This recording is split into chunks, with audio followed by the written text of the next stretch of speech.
अंबरनाथ शहराच्या पूर्व भागात असलेल्या मुख्य रस्त्यात वाहतुकीची मोठी कोंडी होत होती। पूर्व भागातील छत्रपती शिवाजी महाराज नगर शिवसेना शाखेच्या बाजूला असलेल्या चौकाचं काही वर्षांपूर्वी सुशोभीकरण करण्यात आलं होतं। मात्र नियोजनाच्या अभावामुळे नागरिकांना याचा फायदा होण्याऐवजी केलेलं सुशोभीकरण वाहतुकीत अडथळा ठरू लागलं। त्यातच सुशोभित केलेल्या चौकाच्या बाजूला फेरीवाल्यांनी कायमचं बस्तान मांडल्याने एकच रस्ता वाहतुकीसाठी सुरू होता। त्यामुळे वाहतुकीची मोठी कोंडी होत होती। याच चौकातून आनंदनगर MIDCकडे जाणाऱ्या वाहनांची मोठी वर्दळ असते।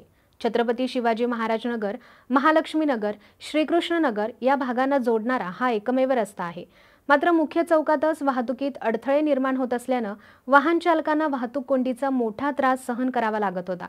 याबाबत महाराष्ट्र नवनिर्माण सेनेचे उपविभाग अध्यक्ष अनिल राऊत यांनी अंबरनाथ पालिकेशी पत्रव्यवहार केला होता। काही दिवसांपूर्वी अंबरनाथ पालिकेचे मुख्याधिकारी उमाकांत गायकवाड यांनी समाजसेवक संजय जाधव यांच्या समवेत चौकाची पाहणी देखील केली होती। अखेर नागरिकांना होणाऱ्या त्रासाची दखल घेऊन महाराष्ट्र नवनिर्माण सेनेचे ठाणे जिल्हा उपाध्यक्ष शैलेश शिर्के यांनी जातीने लक्ष घालून चौकात असलेलं अतिक्रमण अंबरनाथ पालिकेच्या माध्यमातून दूर करून घेतलं। आता या चौकातील रस्त्याचं काँक्रिटीकरण करण्यात आलंय। नेहमीच फेरीवाले आणि वाहनांच्या गर्दीनं गजबजलेल्या या चौकानं आता मोकळा श्वास घेतलाय। रोजच्याच वाहतूक कोंडीतून नागरिकांची सुटका झाल्यानं नागरिकांनी शैलेश शिर्के आणि पालिका प्रशासनाचे आभार मानलेत। आज इथे जे काम चालू झालेलं आहे तर त्याचं श्रेय जे आहे हे मी CEO आणि अंबरनाथचे शैलेश शिर्के जे मनसेचे उपजिल्हा प्रमुख आहेत ठाणे जिल्ह्याचे यांना देतो।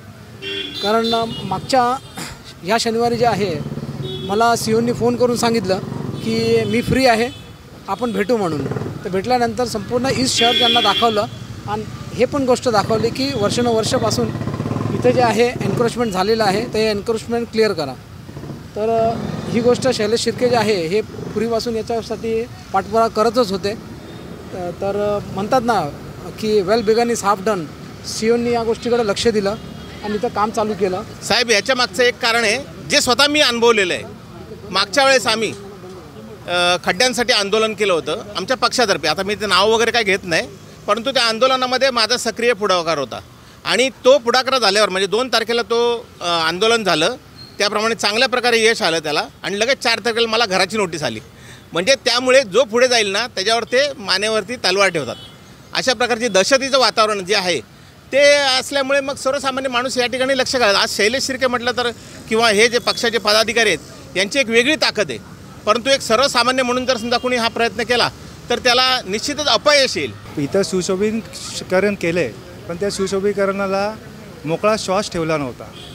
आजूबाजूला फेरीवाले, हातगाड्या हे सर्वांनी हा रस्ता अक्षरशः विखुरला गेला होता।